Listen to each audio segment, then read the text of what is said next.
Hey guys, how are you? I've decided that I've got to speak my truth. And part of complex post-traumatic stress disorder, CPTSD, is an inability to speak your truth. And the codependency is, how about the next level? Not even knowing your truth. Like, when I die as a codependent, I'm going to see other people's lives flash before my eyes, not my own. So I get in these modes with the CPTSD. And I know people can relate to this. And you're like, oh, I better not say anything, especially when you grow up, like, getting in trouble for, like, being abused, okay? If you think about it, here's a 62-year-old dude in his apartment worried about what Auntie's going to think after she's done a number that's psychotic. It shows you that they weren't that clever about manipulating you, that we were raised to be manipulated. So there's no genius here. We were just low-hanging fruit at the time. And covert narcissists especially are very lazy. So a codependent like myself with high narcissistic traits trying to hang on, okay, is a very low-hanging, very manipulative, a person who can be manipulated, okay? And it's not rocket science, but I'm going to speak my truth. I have to, especially when I'm being gaslit. And these people are so good at character assassinating that they will literally go to somebody just like this. I'm going to play the covert narcissist talking about me, and this is how good they are. And a lot of codependents can be pretty good actors too. We're all actors, right?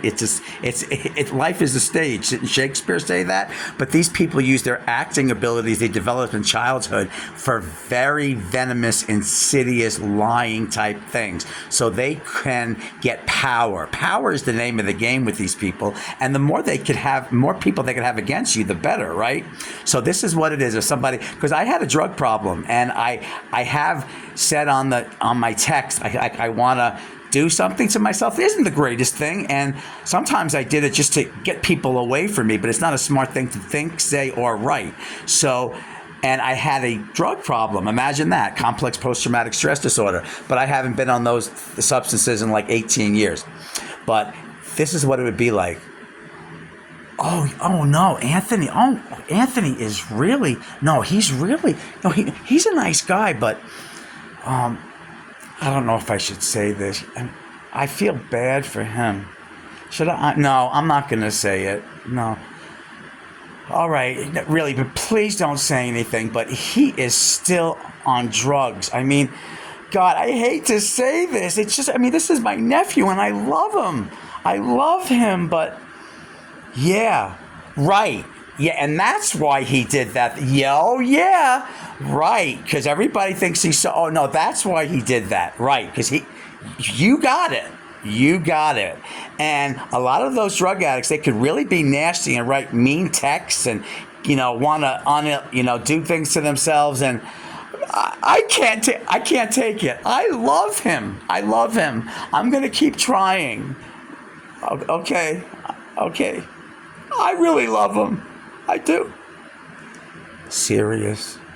That's who they are. So I'm going to keep talking my truth, because you can lose your sanity if you help these people and are kind, and then you set one boundary with them, and then they have to fabricate a history of lies because they can't be wrong once. So I'm going to keep talking and talking. Coffee talk. We're going to have a lot of coffee before the podcast that I hope to have. We're going to have a lot of coffee talk, and I'm going to keep saying my truth.